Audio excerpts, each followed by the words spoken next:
सभी को नमस्कार। ग्रेड थर्ड एग्जाम होने के बाद आप लोगों के बहुत सारे कमेंट थे कि सर एक ग्रेड फर्स्ट को लेकर एक अंतिम स्ट्रेटजी एक बार और बता दीजिए। भी मैं बहुत वीडियो बना चुका हूँ इस पे। और सबसे पहली बात तो जो मैं स्टार्ट कर रहा हूँ ये उन सब बच्चों के लिए है जो ग्रेड थर्ड एग्जाम दे चुके हैं, निराश हैं, हताश हैं, या उन सब बच्चों के लिए भी है जो ऑलरेडी तैयारी कर रहे हैं, लेकिन कहीं ना कहीं मन में बहुत सारे ऐसे सवाल होते हैं, बहुत सारे पूर्वाग्रह होते हैं और बहुत सारा डर होता है हमारे मन में कि हम उस पूरी प्रक्रिया को, पूरी भर्ती को बहुत ईमानदारी से नहीं कर पाते हैं। उन सभी सवालों के जवाब आज के इस वीडियो में आपको मिलेंगे। और यदि ईमानदारी से फॉलो तुमने किया इस वीडियो को, तो मैं ये कह सकता हूं कि परिणाम के बारे में कोई गारंटी नहीं होती, लेकिन तुम अपने साथ ये कह दोगे परीक्षा के बाद कि मैं बहुत सही था, मैंने सही तरीके से किया और निश्चित रूप से मैं अपने प्रयासों से संतुष्ट हूं। ये निश्चित है कि आपके अंदर से एक आवाज आएगी। मैंने जब स्कूल लेक्चरर और कॉलेज लेक्चर या स्कूल पहला जो मेरा कंपटीशन था, स्कूल व्याख्या था, थर्ड ग्रेड था, पहले लगना सफल हो गया। स्कूल व्याख्याता के लिए मैं जिस कॉलेज में पढ़ता था उस कॉलेज में एक टीचर से बहुत प्रभावित था। मैंने उनके नंबर ले रखे थे और मैंने उनसे फ़ोन पे बात की और मैंने उनसे पूछा कि सर मुझे बताओ कि मैं कैसे पढूं। उन्होंने मुझे 3 किताबें बताई। मैंने उसके बाद किसी दूसरे टीचर से बात भी नहीं की। मैंने कभी कोई वीडियो भी नहीं देखा। मैंने किसी का भी कुछ नहीं सुना। हाँ, मैं आईएएस में सफल हुए लोगों की स्ट्रेटजी इंटरव्यू पढ़ता था कि उन्होंने चीज़ों को कैसे मैनेज किया, बाकी मैं कुछ नहीं देखता था। मैंने उन किताबों के अलावा, पीवाईक्यू के अलावा कहीं कुछ नहीं फॉलो किया। मैं ईमानदारी से उसको लगातार फॉलो करता रहा और मैं लग गया। अब आप कह सकते हैं सर आपका टाइम अलग था, आज का टाइम अलग है, आज कंपटीशन बहुत बढ़ गया। कंपटीशन हमेशा वैसा ही रहता है। कंपटीशन बढ़ता नहीं है, संख्या में बड़ी दिखती है, लेकिन आप गंभीरता के साथ देखोगे तो सिस्टम को फॉलो करने वाले लोग आपको बहुत कम मिलेंगे। मैं आज जो बात कर रहा हूं आपके कि अब ग्रेड फर्स्ट में 100 दिन बचे हैं। मान लीजिए कोई बच्चा है ग्रेड थर्ड की एग्जाम दी और वो ग्रेड फर्स्ट में भी एलिजिबल है, या जो ऑलरेडी ग्रेड फर्स्ट की कर रहा था, वो कैसे इन 100 दिन को बहुत बेहतरीन तरीके से मैनेज करे कि वो सच में बने। सबसे बड़ा असफलता का कारण केवल मेहनत नहीं होती, आप कितना कंटेंट पढ़ते हो वो इंपॉर्टेंट नहीं होता। ग्रेड थर्ड में देखा मैंने, एक बच्चा मैंने ऐसे देखा ग्रेड थर्ड में जिसके लेवल फर्स्ट में 117 के आसपास परसेंट बैठ रहे हैं, जबकि वो ईमानदारी से, नॉर्मली उसने बहुत ज़्यादा इसको सीरियसली नहीं पढ़ा था, नॉर्मली कि सर मैं थोड़ा बहुत पढ़ा है, अब थोड़ा लास्ट में पढ़ लिया और दे के आता हूँ, लेकिन वो पेपर को मैनेज कर पाया। वो पेपर में 140 से 145% पढ़ पाया। ये उसकी सफलता का राज हो गया। अब आप में से कई बच्चों ने बहुत मेहनत की होगी लेकिन नहीं कर पाए, पेपर तक नहीं पहुंच पाए, पेपर पूरा देख नहीं पाए।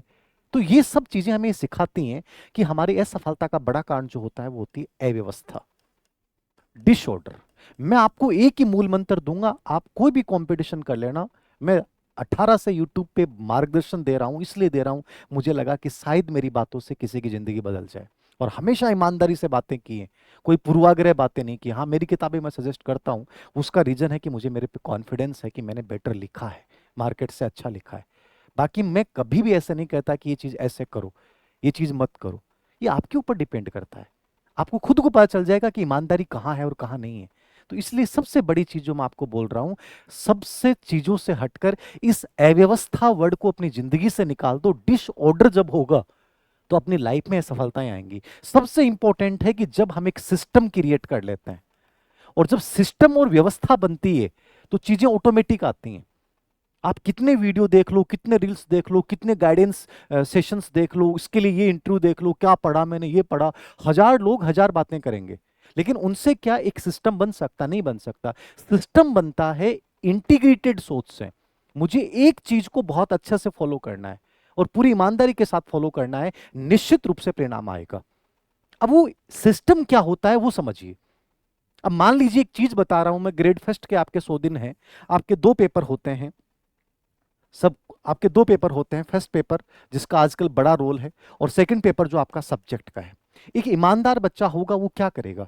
वो सबसे पहले करेगा कि जैसे मेरे पास सिलेबस का प्रिंट आउट है, मैंने सिलेबस का प्रिंट आउट लिया, मैं सबसे पहले एक लिखित योजना बनाऊंगा।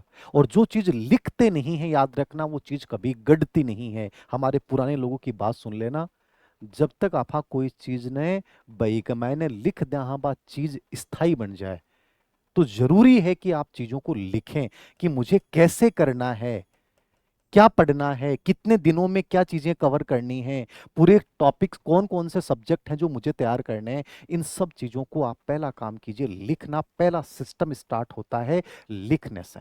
तो पहला काम आप ये करेंगे कि आज लिखेंगे आप कि मुझे ये चीजें करनी है, ऐसे मैनेज करनी है। ये सिस्टम की पहली चीज है।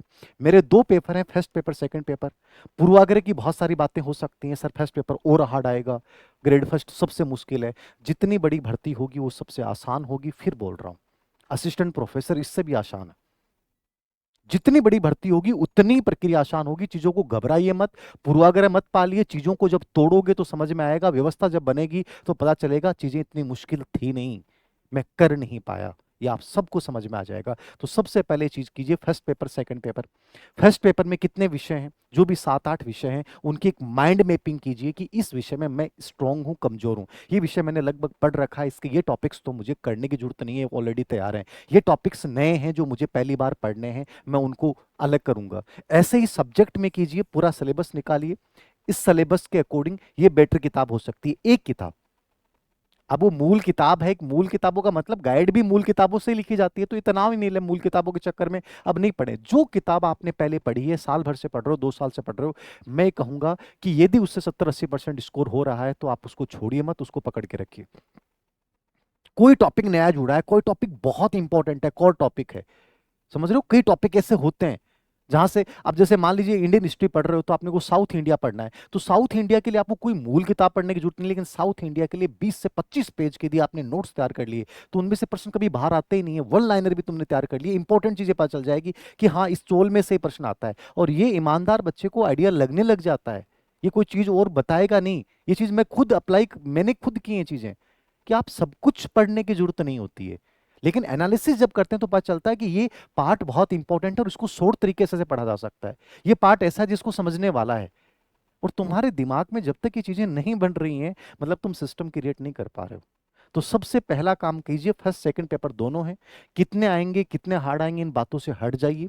मैं क्या कवर कर सकता हूं ईमानदारी के अकॉर्डिंग, क्या मेरे अकॉर्डिंग ये सिलेबस ठीक अनुकूल है, और क्या 3 महीने में 100 दिन में मैं इस चीज को आराम से मैनेज कर जाऊंगा। क्या अपने आप से सवाल पूछिए, अंदर से आवाज आएगी कि ठीक है कर जाओगे। नंबर 2, अब आपको क्या करना है, सिलेबस को टुकड़ों में बांटिए। फर्स्ट पेपर वो, सब सेकंड पेपर वो। फर्स्ट पेपर में जो भी आप लेके आए, मेरी तो ये राय होती है कि आप अलग अलग पार्ट के अलग अलग स्पेशलिस्ट बुक्स जो है वो पढ़ के लेके आए। जैसे साइंस का 5 क्वेश्चन आते हैं, तो साइंस के लिए आप कोशिश करें कि कोई 50 से 60 पेज का कंटेंट, सिर्फ 50 से 60 पेज का। आप 150 पेज नहीं पढ़ सकते 5 प्रश्नों के लिए। वो स्कूल मैनेजमेंट के लिए कह रहा हूं कि मार्केट में 200 पेज की किताब आगे नहीं पढ़ सकते, और तुम्हें तो ये पता नहीं चलेगा क्या छोड़ना है क्या नहीं छोड़ना है। State initiative for quality education first paper में टॉपिक आता है, वो टॉपिक सिर्फ 10 मिनट का टॉपिक है, और हो सकता है उस पर 20 पेज किताब में डाल दी हूं। समझ रहे हो आप, मतलब आप सिलेबस की जब हिंट देखोगे समझ में आ जाएगा कि जब फर्स्ट पार्ट इंडियन हिस्ट्री पढ़ रहे हैं जो बहुत इंपॉर्टेंट है इस बार, उसमें जब आप 1919 से 1942 से 1818 से 1919 ये 3 पार्ट टॉपिक जब ढंग से पढ़ते हो ना, तो नीचे वाला टॉपिक पढ़ने की आवश्यकता ही नहीं पड़ती है। अब कोई बच्चा कहेगा सिलेबस बहुत बड़ा है, सिलेबस बड़ा नहीं है। आप 3 टॉपिक ढंग से पढ़िए, अच्छे से समझिए, और उनमें ये पहचान कीजिए कि प्रश्न कैसे आते हैं। जब मुझे पता है कि यहाँ से कालानुक्रम वाला प्रश्न आता है, तो मुझे पढ़ते टाइम दिमाग में आइडिया लग जाना चाहिए कि मुझे घटनाओं को सीक्वेंस में पढ़ना है, मैं छोड़ के नहीं पढ़ सकता। बुक्स में प्रश्न आते हैं, जितने भी महत्वपूर्ण आपके, चाहे महात्मा गांधी हो, चाहे मौलाना आजाद हो, बी आर अम्बेडकर हो, इन पे लगभग बुक्स पे प्रश्न आता है। समझ रहे हो, या इनकी संस्था पे प्रश्न आता है, तो आपके दिमाग में चलना चाहिए कि यहाँ प्रश्न कैसा आता है।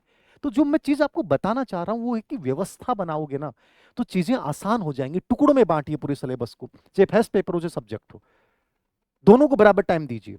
आपका सब्जेक्ट ठीक है तो फर्स्ट पेपर ज्यादा टाइम दीजिए, मैनेज कीजिए, लेकिन ये आपके अकॉर्डिंग होगा। मैं कहूंगा कि आपको इतने घंटे पढ़ना चाहिए, मूर्खता वाली बात है।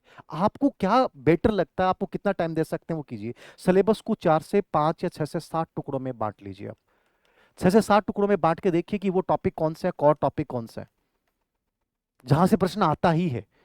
अब मुझे पता है कि पॉलिटी में 1935 का अधिनियम जोड़ा, वो इतना इजी टॉपिक है और वो पहली बार जोड़ा गया है, और वहां से प्रश्न 100% आएगा। ठीक है, आयोग जो होते हैं मुश्किल से 4 या 5 पेज में तैयार किया जा सकता है। ये और टॉपिक हैं जो कम समय में तैयार किया जा सकते हैं, लेकिन प्रधानमंत्री, राष्ट्रपति, संसदीय प्रक्रियाएं, इनमें मैं बहुत सारा पढ़ लूंगा तो भी गारंटी नहीं है कि यहां से प्रश्न आ जाएगा क्या। ये चीज जैसे मेरे दिमाग में है वो क्या आपके दिमाग में है। जब मैं स्कूल मैनेजमेंट पढ़ रहा हूं तो मुझे पता है कि एनईपी 2020 और आरटी 2009 मोस्ट इंपॉर्टेंट है, और आरटी 2009 लिख रखा है तो 11 नहीं पढ़ना। एनईपी 2020 में स्कूल एजुकेशन लिख रखा है तो स्कूल एजुकेशन पढ़ना है, लेकिन बाकी टॉपिक्स अप्लाइड होते हैं। निरीक्षण परीक्षण का डिफरेंस पढ़ लिया तो पूरा टॉपिक हो गया। शैक्षिक प्रबंधन में लूथर गुलिक उर्विक आपका हेनरी फ्योल पढ़ लिया तो प्रबंधन हो गया। कला प्रकृति पढ़ने की आवश्यकता नहीं है, क्योंकि वो अप्लाइड होता है, आप ऑप्शन देख के समझ जाओगे, उसमें टाइम खराब कर रहे हो, मूर्खता है। आरएससीआरटी बीएससीआर इंपॉर्टेंट है, लेकिन वहां से प्रश्न कैसे आते हैं वो ज्यादा जरूरी है। आपको पता चले कि आरएससीआरटी की भूमिका पे प्रश्न आता है, उसके विभाग के प्रश्न आता है। तो जैसे मेरे दिमाग में एक आउटलाइन है कि इस पार्ट में मुझे इन चीजों को देखना चाहिए, तो वैसे पूरे सिलेबस को आप जब डिवाइड करते हैं, पहला काम है सिलेबस को डिवाइडेशन करना। लिखें, उसके बाद डिवाइड करें कि ये टॉपिक्स हैं जिस पे मुझे प्रमुखता से ध्यान देना है। 100% सिलेबस होगा होगा तो रिवाइज नहीं होगा। कोशिश करें कि वो 70 से 80% उस सिलेबस की पहचान करें जो आपको लीड दिला सकता है या जो आप कर सकते हैं, और उसको कम से कम 3 बार रिवाइज करें। यदि ये सिस्टम आप क्रिएट कर पाए, दूसरा काम आप कर पाए, तो आप लीड ले सकते हैं। तो 6 से 7 पार्ट में डिवाइड कीजिए। कोर टॉपिक कौन से हैं, ऑप्शनल कौन सी चीजें हैं जिनको कम देखूंगा, अप्लाई टॉपिक कौन से हैं जिनको बिना देखे भी चीजें चली जा सकती हैं। कुछ साइकोलॉजी, कुछ अच्छे टॉपिक हैं जिनमें बहुत ज्यादा कंटेंट है लेकिन उनको अप्लाई टाइप होते हैं, तो बिना नॉर्मल देखे भी काम चल सकता है। ये आपको पता चलना चाहिए। आप जब ग्रेड सब्जेक्ट पढ़ रहे हैं तो वहां आपको पता है कि ई लर्निंग और वर्चुअल लर्निंग पढ़ लिया तो आईसीटी पूरा हो रहा है, वहां ये चीजें भी पूछी जा सकती हैं। शिक्षण उपागम में जो मार्केट में किताबें आ रही हैं अपने वाली के अलावा, उसमें पूरे उपागम डाल रखे हैं, जबकि आपके सिलेबस में 3 उपागम है, 4 उपागम है, तो 4 ही पढ़ने हैं आपको, बाकी क्यों पढ़ने हैं भाई। ये चीजें बुक्स नहीं बताएंगे, ये गाइडर नहीं बताएंगे, ये कोचिंग वाले नहीं बताएंगे, ये चीजें आपको तय करनी पड़ेंगी। और मैंने पहले भी कहा कि अपना मूल्यांकन हमेशा दुश्मन की तरह कीजिए। अपनी कमियों को स्वीकार करके आगे नहीं बढ़ोगे, रह जाओगे। फिर कह रहा हूं, ये अंतिम वीडियो बना रहा हूं 100 दिन की योजना पे, और फिर भी तुम चीजें फॉलो नहीं कर पा रहे हो, इसके अकॉर्डिंग नहीं चल पा रहे हो, तो कहीं ना कहीं हमें अपने आप को देखने की जरूरत है कि हम सही हैं कि गलत राह पे हैं। तो सिस्टम क्रिएट कीजिए। दूसरा, सिलेबस को आपने डिवाइड किया। फिर तीसरी चीज जो इंपॉर्टेंट है सिस्टम की, वो टाइम कैपेसिटी। टाइम कैपेसिटी की क्यों बात कर रहा हूं मैं, टाइम कैपेसिटी क्यों बात कर रहा हूं। टाइम कैपेसिटी बहुत जरूरी है।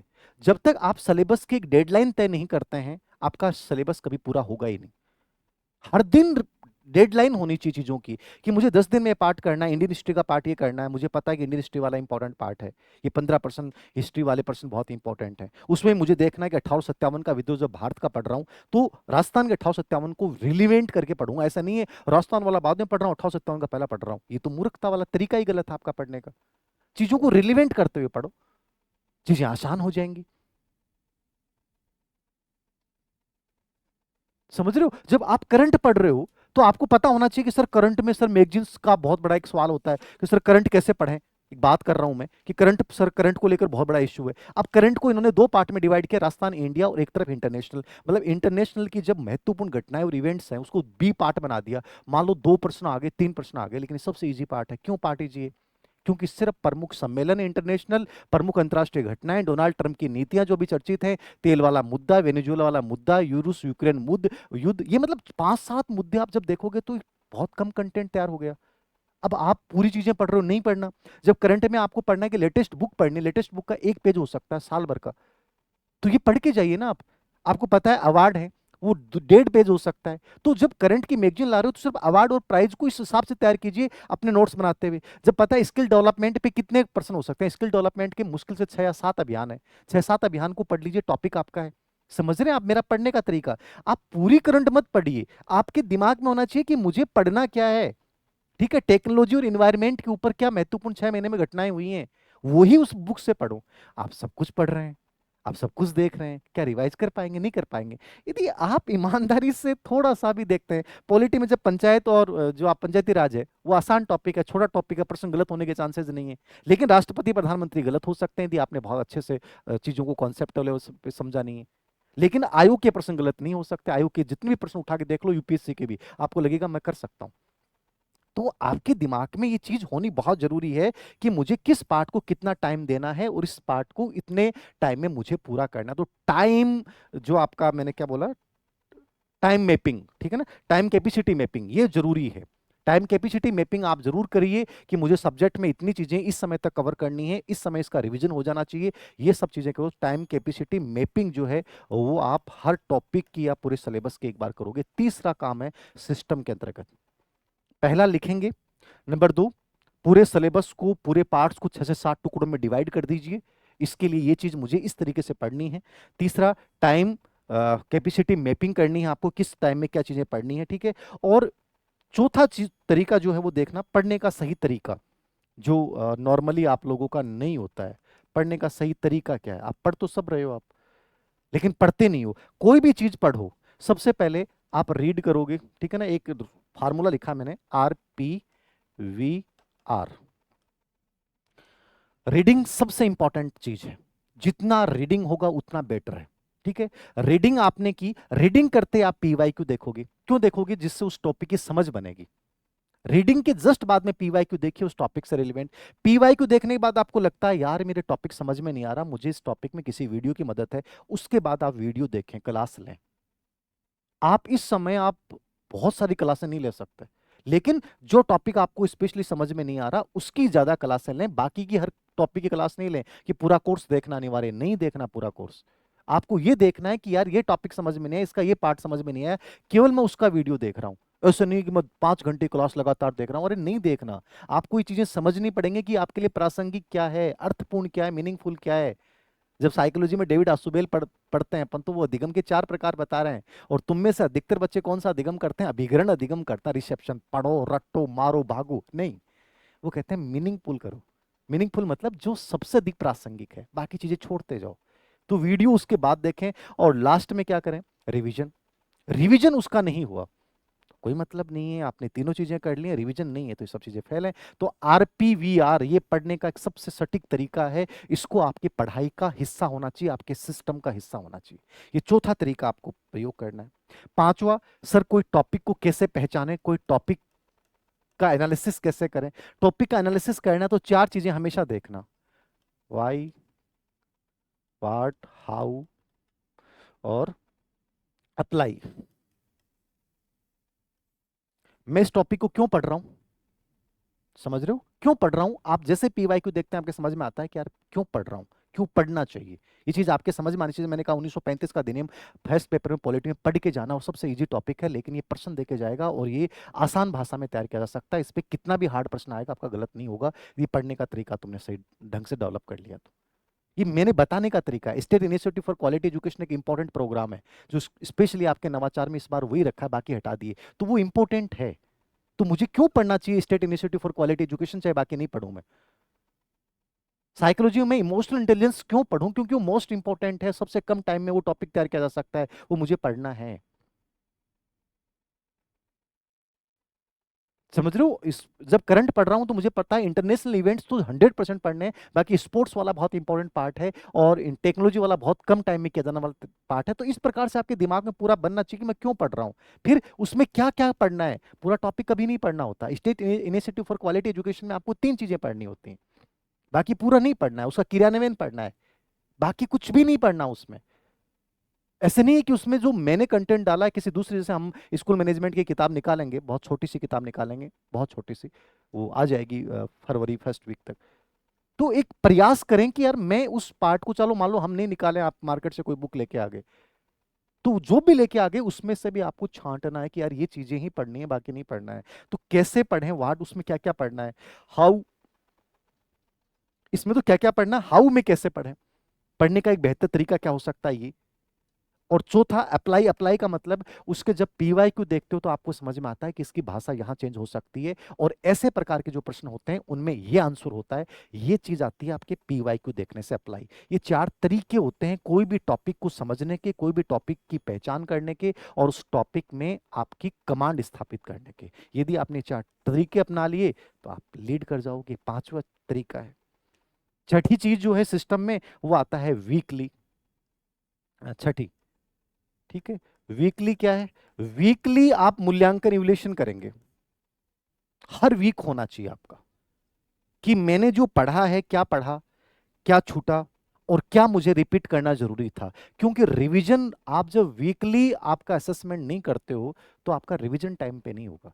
तो हर वीक का एक मूल्यांकन हो कि सर मैंने ये टॉपिक तय किए थे, ये टाइम टेबल बनाया था, ये लिखित योजना बनाई थी, और उसमें से ये चीजें छूट गई, ये चीजें मुझे वापस से कवर करनी है, और इसका मेरे पास निष्कर्ष ये आया कि इस चीज को मैं छोड़ सकता हूं, यहां मुझे बहुत बेटर करना है। वीकली असेसमेंट आप हर वीक करेंगे। आप 1 महीने फॉलो करके देखना, आपको खुद को लगने लग जाएगा मेरे अंदर बहुत सुधार आ रहा है। ये आत्म सुधार की प्रक्रिया है, अपने आप को स्थापित करने की प्रक्रिया है। और पांचवा जो लास्ट 8वीं चीज है, डर को खत्म करना। और डर को खत्म करने के लिए क्या करेंगे, टेस्ट देंगे। अब कई लोगों को लगता है कि सर टेस्ट में नंबर कम आते हैं तो हमें बहुत डर लगता है। टेस्ट से डर नहीं लगना चाहिए। टेस्ट तुम्हारा मतलब सर्टिफिकेट नहीं है, टेस्ट आत्मदर्पण है। समझ रहे हो? टेस्ट कहाँ गलती कर रहे हो आप, ये चीजें बताएगा टेस्ट आपको। ये आपको जज नहीं कर रहा है टेस्ट, ये टेस्ट आपको अपनी गलतियां बता रहा है। तो जितने टेस्ट दोगे, जितनी प्रैक्टिस करोगे, इंपॉर्टेंट है। और कोशिश करें कि ऑफलाइन होती है तो सबसे बेस्ट है। जैसे हमने फर्स्ट ग्रेड सेकंड ग्रेड दोनों की ऑफलाइन टेस्ट सीरीज चालू करी और बहुत गजब का रिस्पॉन्स आया। ऐसे कोई भी बेटर आपको ऑफलाइन टेस्ट सीरीज मिलती है, चाहे हमारी लो चाहे किसी की भी लो, बेटर जो सबसे बेस्ट चीज होती है उसको चुनना। जिंदगी में किसी की सलाह मत मानना, धीर सिंह सर की भी सलाह मत मानना। मेरी किताब से अच्छी किताब मिलती है, मेरे कोर्स से बेटर कोर्स मिलता है, या हमारी टेस्ट सीरीज से बेटर टेस्ट सीरीज आपको मिलती है, हमेशा उसी के साथ जाना। हमेशा सर्वोत्तम का चुनाव करना है, क्योंकि तभी आगे बढ़ोगे। किसी से प्रभावित नहीं होना, धीर सिंह सर से मैं बहुत मोटिवेटेड हूं, नहीं होना मोटिवेटेड। धीर सिंह सर गलत कर रहे हैं तो उनकी बात के साथ नहीं जाना। जो टीचर बेटर कह रहा है कि ये सही ज्यादा है, उसके साथ ही जाना है। क्योंकि पूरा मार्केट है बेटा, और यहाँ हर बात हर व्यक्ति अपने तरीके से कहेगा। आपको ये पहचान करने की सबसे बेटर चीज ये है, यहाँ जज हो सकता, न्याय हो सकता है। तो टेस्ट जो दें उनको अपना रियल जांच नहीं माने, केवल ये माने कि दर्पण है, और इस दर्पण के माध्यम से मुझे अपनी कमियों को दूर करना है। क्या क्या गलतियां की, उन गलतियों को रिपीट करना है। ये टेस्ट आप जरूर दें, और कोशिश करें। मैं तो ये कहूंगा कि आप जब सब्जेक्ट कर रहे हैं तैयार, जो भी सब्जेक्ट आपका है, उस हर सब्जेक्ट के हर टॉपिक के, क्योंकि सब्जेक्ट में टॉपिक वाइज 50%, 30%, 40% आपके होने चाहिए, जिनका आप मूल्यांकन करें। यदि 50% आपने हर टॉपिक का कर लिया है तो आप बहुत बेहतर स्थिति में, चाहे आप किसी भी सब्जेक्ट से हो। ये गोल्डन रूल है उस सब्जेक्ट में पारंगतता हासिल करने का। यही कोशिश करें कि जो फर्स्ट पेपर में आपके टॉपिक हैं, अब जैसे फर्स्ट पेपर में मान लीजिए इंडियन हिस्ट्री वाला पार्ट है, तो उसमें हर टॉपिक के क्वेश्चन करें कि 20-25 जो पर्सन है वो बहुत इंपॉर्टेंट पीवाईक्यू बेस। जैसे इंडियन हिस्ट्री के मान लीजिए मैंने तैयार कर लिए, या किसी से आपने इंडियन राजस्थान हिस्ट्री का, कला संस्कृति का है, ऐसे ही जैसे मान लीजिए आपका इंडियन पॉलिटी का है, जनरल साइंस का है, ज्योग्राफी ऑफ राजस्थान का है। अब आप इस जब पूरे पेपर को आप देखते हो, एनालिसिस करते हो, तो मैं ईमानदारी से बोलूं कि आपको ये लगेगा बहुत बड़ा सिलेबस, लेकिन जब आप सिस्टम बनाओगे तो आपको लगेगा चीजें आराम से की जा सकती हैं, बहुत आराम से की जा सकती हैं। फर्स्ट पेपर में इंडियन हिस्ट्री वाला पार्ट आपको बहुत बड़ा लग रहा है, मैंने कहा जब इसको रिलेवेंट करोगे तो लास्ट वाले जितने भी टॉपिक हैं वो दोनों टॉपिक खत्म हो गए, ऊपर वाले में आ गए, अच्छे पढ़ लिया तो। और पढ़ने का तरीका क्या है, कोई भी किताब आपने ली, किताब सर कौन सी ले, मान लीजिए इंडियन हिस्ट्री पढ़ रहे हो, केवल आर्य कॉम्पिटिशन, करंट कॉम्पिटिशन के 20-25 बस फैक्चुअल देख लिए, प्रश्न बाहर नहीं आएगा, मैं लिख रहा हूँ। पीवाईक्यू देख लीजिए, प्रश्न बाहर नहीं आएगा। या फिर कोई आप 200, 250, 300 पेज की किताब लेके आए, क्या आप 300 पेज की किताब 100 दिन में पढ़ सकते हैं? उसमें से क्या पढ़ना है, क्या छोड़ना है, जब तक ये पता नहीं चलेगा तब तक आप अच्छा नहीं पढ़ रहे हो। तो मैंने कहा ना, हाउ कैसे पढ़ना है, क्यों पढ़ना है, क्या पढ़ना है, और क्या चीजें यहां से पूछी गई हैं, ये चारों चीजें आपके टॉपिक वाइज होनी चाहिए। तो एक बेहतरीन चीजें, मतलब चाहे किसी टीचर का सहयोग लें, चाहे कोई वीडियो देखने की जरूरत नहीं है, लेकिन आपको ये समझ बनाओ थोड़ी सी, मेरे दिमाग में समझ बनी हुई है कि मैं फ्रीडम स्ट्रगल में इस पार्ट को इस प्रकार से, 1857 के विद्रोह को, ये चीजें इंपॉर्टेंट है कि इसमें मुझे पता है कि बुक्स पे प्रश्न आता है, मुझे पता है कि इसके नेता, नेतृत्व, विद्रोही कहाँ कहाँ किसने दमन किया, 2-3 स्टेटमेंट, इन पे ज्यादा प्रश्न आते हैं, तो मेरे दिमाग में चलना चाहिए यार ये चीज बहुत इंपॉर्टेंट है। तो जैसे मेरे इंडियन हिस्ट्री का है, जैसे मेरे मान लीजिए कि करंट का है कि यार ये करंट में ये चीजें मुझ पढ़ूं, बाकी चीजें छोड़ दूं मैं, ये इंडियन पॉलिटी में ये टॉपिक्स मुझे जरूर पढ़ने चाहिए, ठीक है। साइंस में मैं कम से कम ये टॉपिक जरूर पढूं, एजुकेशन साइकोलॉजी और मैनेजमेंट में बहुत ज्यादा टाइम ना देके भी कम टाइम में भी ये चीजें कवर की जा सकती हैं, और इनमें से भी ये चीजें इंपॉर्टेंट हैं। अब ऐसा नहीं कि गारंटी है जो मैं बोल रहा हूं, लेकिन इससे आपको बहुत आसान लगने लग जाएगा। तो जो भी किताब आप पढ़िए वो पढ़ लीजिए, जो आपने ला रखी है उसी को पढ़िए, या कोई भी नई मार्केट जो सबसे छोटी किताब है, या जो आपको लगता है कि इसमें कंटेंट इनफ दे रखा है। ऐसे ही साइंस में कीजिए। साइंस इस बार अप्लाइड टाइप ज़्यादा डाली गई है, तो चाहे वो हेमराज जी सर का हमने छोटा सा कोर्स जारी किया हो, या किसी और टीचर का कोर्स हो, या कोई टीचर की बुक हो, जैसे हम भी प्रयास कर रहे हैं इस पर एक छोटी सी 60-70 पेज की एक बुकलेट आए, ऐसी कोई भी बुकलेट आपको मार्केट में मिलती है वो लीजिए। ऐसे इंग्लिश में कीजिए, इंग्लिश को छोड़िए मत, कोई टीचर की हेल्प लीजिए, और वो टीचर आपको 10 घंटे में आपको 3-4 वो मेन टॉपिक समझा देगा जहां से प्रश्न अनिवार्य रूप से आते हैं। हिंदी जो आप पढ़ रहे हो वहां से इजी रूप से सब कर जाओगे। करंट में आपको पीआईबी से आता है, सुजस से आता है, लेकिन पीआईबी सुजस आप नहीं पढ़ सकते। तो आप कोशिश कीजिए कि जितना आपके पास क्रोनोलॉजी या जो भी पढ़ रहे हो आप, उसमें जो इंपॉर्टेंट सिलेबस में टॉपिक है उन्हीं को पढ़िए, बाकी छोड़ दीजिए, पूरा कचरा होता है। 30% काम का मैटर होता है, बाकी 70% अनावश्यक चीज होती है, हमेशा याद रखना। करंट में आपको एक पहचान करनी पड़ेगी वो 30% क्या है। ऐसे ही राजस्थान ज्योग्राफी है तो राजस्थान ज्योग्राफी जहां से पढ़ रहे हैं, अपडेट के साथ पढ़ रहे हैं, जो आपने पहले पढ़ी है उसी को पढ़िए, नया मत लेके आइए। स्कूल मैनेजमेंट में आपको मैंने कहा 50 पेज से अधिक कंटेंट नहीं पढ़ना है, यद्यपि मार्केट में 200 पेज की किताब आ रही है, लेकिन नहीं पढ़नी है आपको, ये देखना पड़ेगा कि उसमें से छांटना क्या है, छोड़ना क्या है। सब कुछ नहीं पढ़ना है उसमें से, और उसमें भी कोर टॉपिक कौन सा है, समझ रहे हो। एजुकेशनल साइकोलॉजी में वो कौन से टॉपिक हैं सर, जो संवेगात्मक बुद्धि, मेंटल हेल्थ, ये बहुत इजी टॉपिक हैं। शिक्षा मनोविज्ञान, 3 टॉपिक, ये 3 टॉपिक बहुत अच्छे से तैयार होने चाहिए। मान लो लर्निंग बहुत बड़ा टॉपिक है, समझने वाला है, विकास मान लीजिए नहीं हो रहा है, विकास में चलो किशोर अवस्था ढंग से पढ़ लो, ये चीज आपके दिमाग में बनना चाहिए। ऐसे सब्जेक्ट में जब आईसीटी पेडागोजी पढ़ रहे हो, जो बहुत हार्ड नया पार्ट है, इस बार पहली बार जोड़ा गया है, मैंने जो किताब लिखी है उसमें भी चीजें जो नहीं जोड़ी हैं, लेकिन मैंने जब उसको लिखा और मैंने जब ऑनलाइन पढ़ाया उन्हें एजुकेशन ऐप पे उसको कोर्स को, तो मेरे समझ में आया कि चीजें बहुत रिलीवेंट है। आप एक टॉपिक को ढंग से पढ़ लेते हो तो बाकी चीजें ऑटोमेटिक कवर हो जाती हैं। तो ये चीज समझ में आनी चाहिए कि यार इस टॉपिक को इस तरीके से तैयार किया जा सकता है। और सबसे अंतिम बात है कि जो कंटेंट आपने एकत्रित कर लिया है, जो भी आप पढ़ रहे हो, मेरा सार आपसे ये है कि नोट्स के बजाय तो आप कोई भी बुकलेट आपने ले ली है, उस बुकलेट और पीवाईक्यू इस पे विश्वास कीजिए, थोड़े से टेस्ट ज़्यादा दीजिए, उन टेस्ट से अपनी जो कमियां आ रही हैं उनको बार बार दूर कीजिए। और ये सब यदि आप कर लेते हो, थोड़ा सा, मैं नहीं कहता कि आप पूरा सिलेबस कवर करें, लेकिन 70% 80% सिलेबस को बहुत शानदार तरीके से तैयार करके, तो ग्रेड फेस्ट आपके लिए सबसे आसान तरीका हो सकता है इसको लेक्चर बनने का। और पॉलिटिकल साइंस और कॉमर्स जैसे साइंस, कॉमर्स वाले बच्चों के लिए तो इससे बढ़िया कुछ है ही नहीं, क्योंकि पॉलिटिकल साइंस में इतनी वैकेंसियां हैं, बहुत बड़ा चांस आपके पास। और डरिए मत कि पेपर हार्ड आए, अरे हार्ड आएगा सबके लिए होगा, लेकिन जो चीज पढ़ रहे थे उन्हीं को पढ़िए। आपको समझ आनी चाहिए कि मुझे यहाँ इन चीजों की हेल्प लेनी है, तो ईमानदारी से चीजें करते हैं। सिस्टम में जो अंतिम रूप से आपको बात बोल रहा हूँ, जो शुरुआत में मैंने बोला था, सबसे इंपॉर्टेंट कोई भी परीक्षा का व्यवस्था है। यदि व्यवस्था बन जाती है, सिस्टम बन जाता है, पढ़ने का तरीका समझ में आ जाता है, रिवीजन करने का तरीका समझ में आ जाता है, पीवाईक्यू एनालिसिस करने का तरीका समझ में आ जाता है, टेस्ट देने का तरीका समझ में आ जाता है, टेस्ट के बाद मूल्यांकन का तरीका समझ में आ जाता है, तो व्यवस्था बनती है। और जब कोई चीज सिस्टम बन जाता है, सिस्टम कभी टूटता नहीं है। हम कितनी भी आलोचनाएं करें भारतीय जनता पार्टी बीजेपी की, लेकिन आज उनका सिस्टम है, उनका एक कहीं अनुशासनहीनता की शिकायत नहीं आती है। ऊपर से जो चीजें तय हो गई वो सिस्टम के तहत चलती हैं, एक सीक्वेंस में चलता है, और सिस्टम की बदौलत आज वो पार्टी भारत में 15 साल से राज कर रही है, और क्या पता आगे और इतना ही राज करे। उसका रीजन ये नहीं है हम आलोचनाएं करें, उन्होंने ये कर दिया वो कर दिया, वो सब चीजों से हटिए आप। लेकिन सबसे बड़ी चीज है अनुशासन, सिस्टम। पढ़ाई भी सिस्टम मांगती है। ये तुमने सिस्टम क्रिएट कर दिया ना, उसमें सब चीजें एक तरीके से चीजें चल रही हैं, तो फिर कोई सेंध नहीं मारी जा सकती, आपको कोई हरा नहीं सकता है।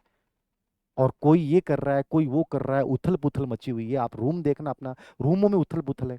एक पार्ट की 5 किताबें ला रखी हैं, समझ रहे हो। जैसे और विपक्षी पार्टियों में क्या हो रहा है, एक बात अलग बोल रहा है, एक अलग बोल रहा है, एक अलग राह पे, एक अलग राह पे। व्यवस्था जब बिखर जाती है तो वो कितनी बड़ी पार्टी क्यों नहीं, वो टूट जाती है। और जब व्यवस्था एकजुट हो जाती है, एक नियम से चीजें चली जाती हैं, वो डिसिप्लिन बन जाता है जब सिस्टम, तो वहां चीजें, जहां आप कमजोर हो वो चीजें भी आपकी मजबूती बन के उभर जाती हैं और आप एक दिन जीत जाते हो। तो सबसे इंपॉर्टेंट वर्ड जो मैं आपको दे रहा हूं वो है व्यवस्था। सिस्टम बनाइए, और सिस्टम बनाने के रूल्स मैंने आपको बताइए हैं। जो किताबें आप पढ़ रहे थे उन्हीं को पढ़िए, जो आपको लगता है कि इसको मुझे चेंज करने की आवश्यकता है, इसमें से मेरे 70-80% कवर नहीं हो रहे, उसको चेंज कीजिए। लेकिन मैं फिर कह रहा हूँ 100 दिन कम नहीं है, क्योंकि सब चीजें लगभग तुमने पढ़ रखी हैं। राजस्थान हिस्ट्री पढ़ रखा है, ज्योग्राफी पढ़ रखा है आपने, हिंदी पढ़ रखा है लगभग, नहीं थोड़ा बहुत इंग्लिश ही पढ़ रखा है, मैथ रीजनिंग भी कवर कर रखा है। मैथ रीजनिंग वाले पार्ट के लिए कोई कोर्स ले लीजिए, चाहे वो हमारा लीजिए चाहे किसी और का ले लीजिए। जो पार्ट आपको हार्ड लगता है उस पार्ट, छोटे पार्ट के लिए कोर्स ले लीजिए, अच्छे टीचर का लीजिए जो बहुत बेसिक में समझाता हो। छोड़िए मत किसी पार्ट को, लेकिन कोशिश कीजिए कि उसमें से मैथ रीजनिंग में मैं 3-4 प्रश्नों का कंटेंट पढ़ जाऊं, इंग्लिश में मैं 3 प्रश्नों का कंटेंट पढ़ जाऊं। समझ रहे हो, मतलब कुछ कुछ पार्ट जो आपको लगता है कि लीड दिला सकता है वो मुझे तैयार करना है। तो ये मेरी कहने का तरीका था। मैं ये कह सकता हूँ कि तुम फॉलो करोगे तो चीज़ें हो जाएंगी। कौन सी बुक्स क्या पढ़ें इसमें पहले ही वीडियो बना चुका हूँ। बाकी शॉर्ट एंड स्वीट पढ़ें, अच्छे से पढ़ें, रिवाइज करें, ये चीज़ बहुत ज़्यादा जरूरी है। धन्यवाद।